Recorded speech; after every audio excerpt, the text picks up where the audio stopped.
Welcome back, Springford, to our fourth installment of Springford Snapshot. Today, we have a new set of individuals from our district to highlight. On today's show, we will be giving you an inside look on a variety of people's lives in and outside of school.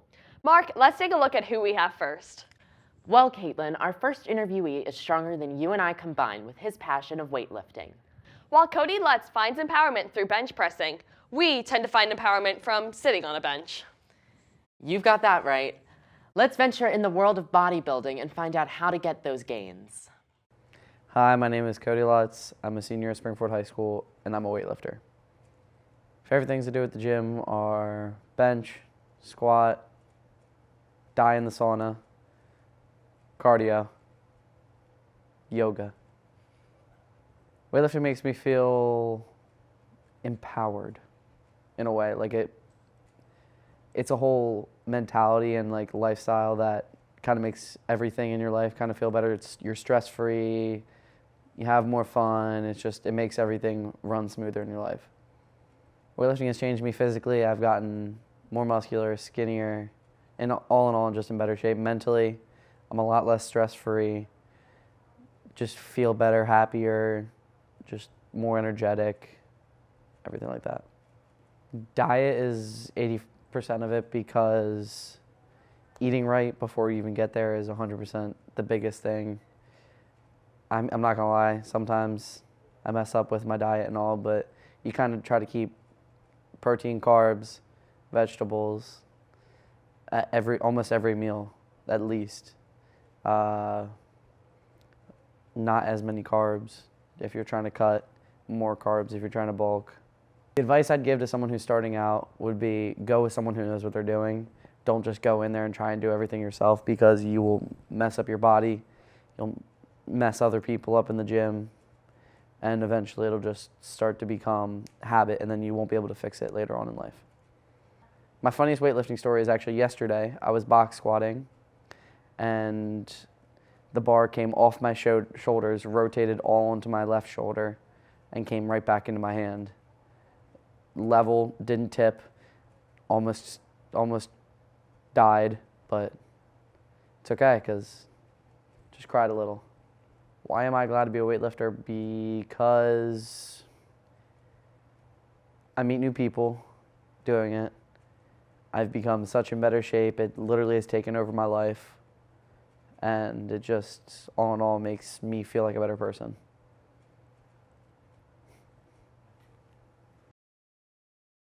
My arms just got sore from watching that spotlight. Another arm workout we know all too well is that of filming. Between the camera, rigs, and tripods in between, it can get pretty intense. Bernie Check talks about his personal endeavors with the field of broadcasting. Hi, I'm Bernie Check. I'm a senior at Springford High School, and I've been involved with broadcasting for 3 years now. I've worked on and organized a lot of projects on my own over the years. One project that I put a lot of work into would be a Healthy Habits music video that I helped make with the Royersford Elementary nurse.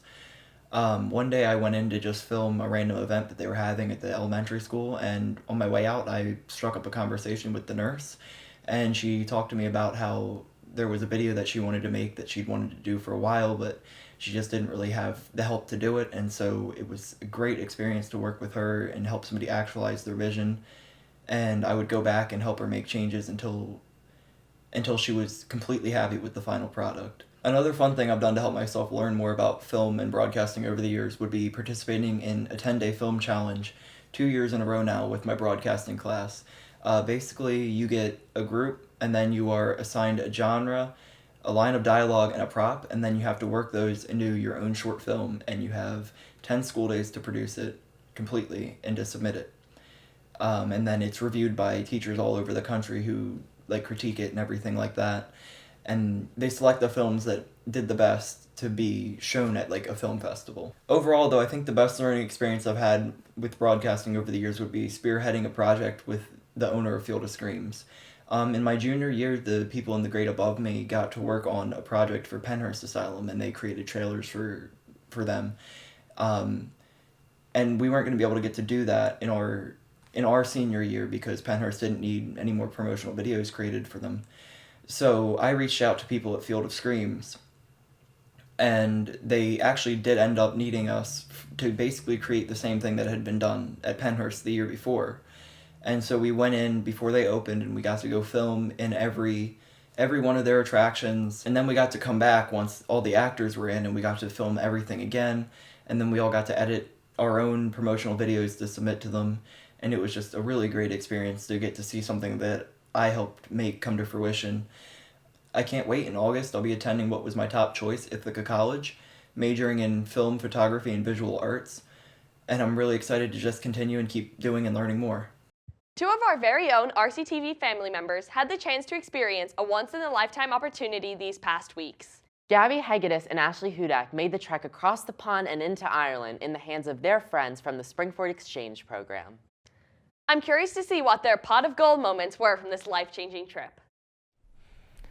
Hi, my name is Ashley Hudak, and I'm here with Gabby Hegedus. And we went on the 2018-2019 Limerick to Limerick trip to Limerick, Ireland. In general, what we did, the first week we shadowed their school, Class to Ciarán, and we would go to their classes. We went to an Irish class, an English class, language classes with them, and then we got to do some trips during that week and some of the second week. And that was really fun. So we went all around Limerick and got to see their town and some of the ruins that are still there. We also got to go to Dublin and the Aran Islands. Yeah. So that was a lot of fun. That was very fun. That was my favorite part. One of the main differences between America and Ireland is definitely driving. So the driver will sit on the right side and drive on the left side, which completely threw me off because when we were turning, it was always like, whoa, we're gonna crash. But we never did. They knew how to drive. Yeah, another thing was the portion sizes of their food were so small. It was good, but it wasn't big enough. And I got hungry a lot, so I would eat their snacks. Yeah. Their snacks there are really good too. But they don't snack that much No, either. they don't snack. They have big meals and they're good for the rest of the day. The weirdest food that I think I tried in Ireland was the black and white pudding. It's like blood sausage. It's like the blood of the pig. It was pretty good. I'm not gonna lie. It tasted just like sausage or scrapple or something. Yeah, it tasted just like scrapple. So I didn't really mind it. I thought it was pretty good. The best activity we did in Ireland was definitely the Aran Islands because we got to go there. It was an hour boat ride over there, which wasn't the best, but we managed. She got sick? Yeah. And we went there. We got to bike around the whole island, and it was amazing because we got to see castles. We got to go to a beach. We got to see all the greenery and cows. That was a lot of fun. Yeah. And I think the most memorable thing about this trip is definitely all the friends I've made on the trip and all the pictures and just everything we did on the trip. In America, in Ireland, you can't take that away, and I'm always gonna remember that. Yeah, I'm gonna try and stay in touch with all these people for a long time. Hopefully I'll be able to go back. I really wanna go back. So yeah, I really hope that I can stay in touch with them and be able to stay with them when I'm over there, and then when they're over here, they can stay with me, so yeah. And hopefully we'll plan a reunion in 10 years, so that'll be so much fun. Yeah, and I hope. That'd be amazing. to anybody watching this, take advantage and do the trip because you will not regret it You will one not. bit. No, it was amazing. Best experience of my life. Caitlin, let's switch up the topics completely and listen to the tunes that play across Springford. In our school, we offer an abundance of opportunities to delve into the world of music. While I myself, or you, Mark, are not the most musically inclined to take full advantage of these ventures, here at Springford, many students have. Not only do we have students that participate in one of our many programs, we have students like Debbie Spletzer who have taken part in a multitude of these extracurriculars, from orchestra to vocal ensemble. How about we hear about her journey through the Springford Music Department?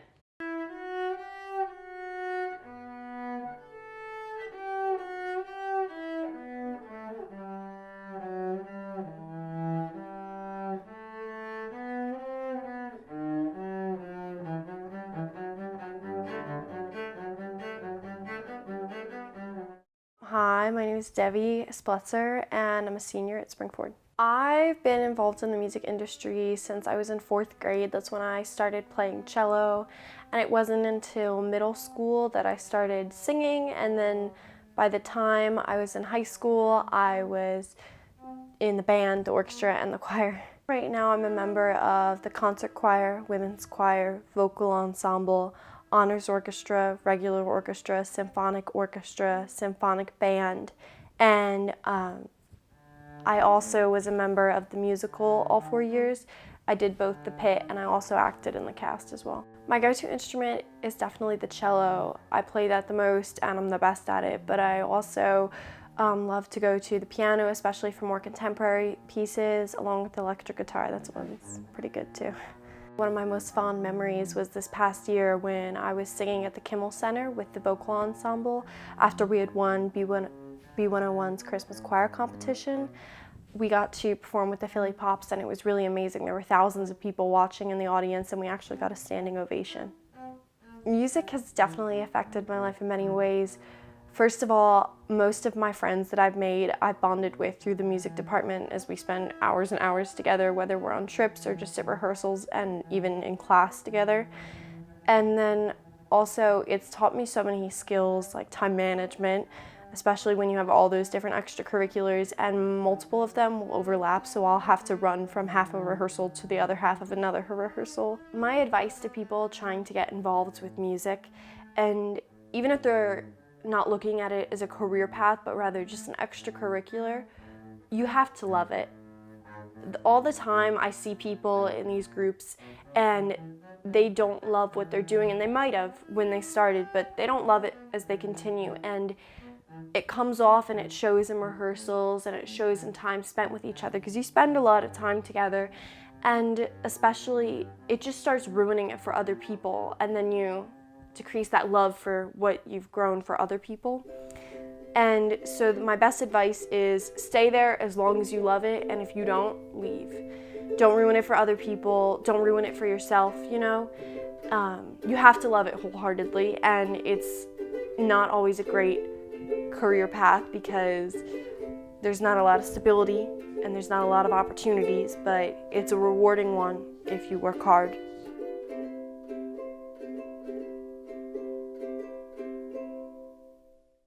Five, 6, 7, 8, who do we appreciate? Emily Brown is one of Springford's varsity cheerleaders who can always be found on the sidelines, motivating our sports teams to succeed in every game. Emily uses both physical and technical endurance in motivating our sports teams and captivating the crowd. My name's Emily Brown and I'm a cheerleader at Springford.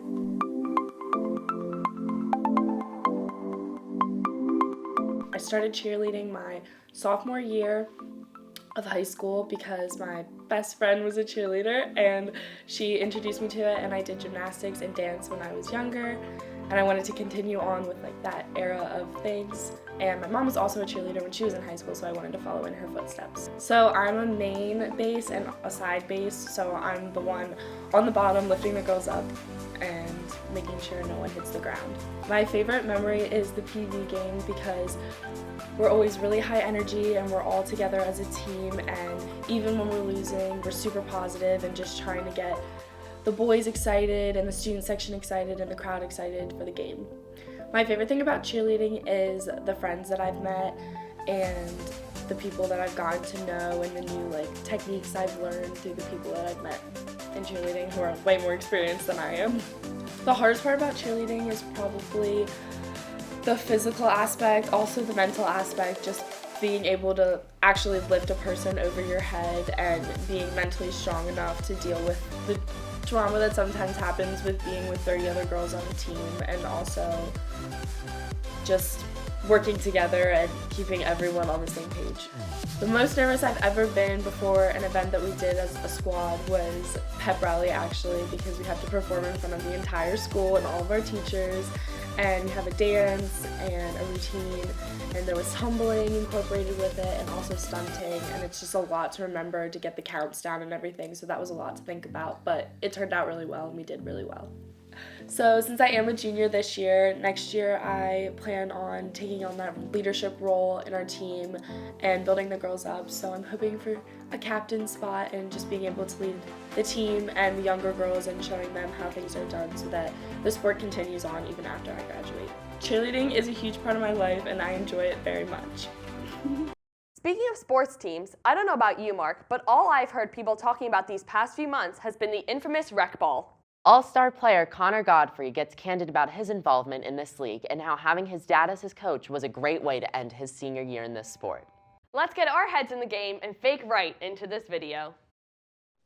Hello, my name's Connor Godfrey, and I play rec ball. I started playing rec ball actually last year in 11th grade, but I started playing basketball back when I was like 7. I've always been interested in playing sports. I play lacrosse, basketball, I ride snowboard, skateboard, I'd pretty much be as active as possible, but my true passion is playing rec ball. The Springford rec ball program is really intense. Pretty much every guy who plays basketball and doesn't play on the school team is in this league. It's really intense. It starts off with a draft where every player in the league gets assigned to a team by an actual draft by coaches and players. And then this creates a sort of competition amongst everybody, not only on the court but off the court, where you can kind of brag about your stats and kind of just brag about your team being the best overall. The intensity of the game itself is just, it's insane. Even though it's kind of a for fun league, when you're playing against your friends and when you're playing to win, it gets really intense real fast. You can see emotions flare up on the court, yelling at refs, yelling at your friends on the other side of the court. It's a lot of fun. And on top of that, you can go and watch other games because there's 5-6 games a night over at the high school that you can go and watch, and it's really enjoyable. On top of that, you have the Rec Ball Twitter, which gets updated about the rankings, who did what, if you did well, if your stats went up. It's really cool. In the playoffs during rec ball, it's single elimination, so once you get there, it gets really heated really quick. Once you lose, you're out. Especially this year, for me being a senior, once you lose, you're done forever. That's your last game of rec ball for your whole life. It's really intense, but it's definitely the most fun time of the year for rec ball.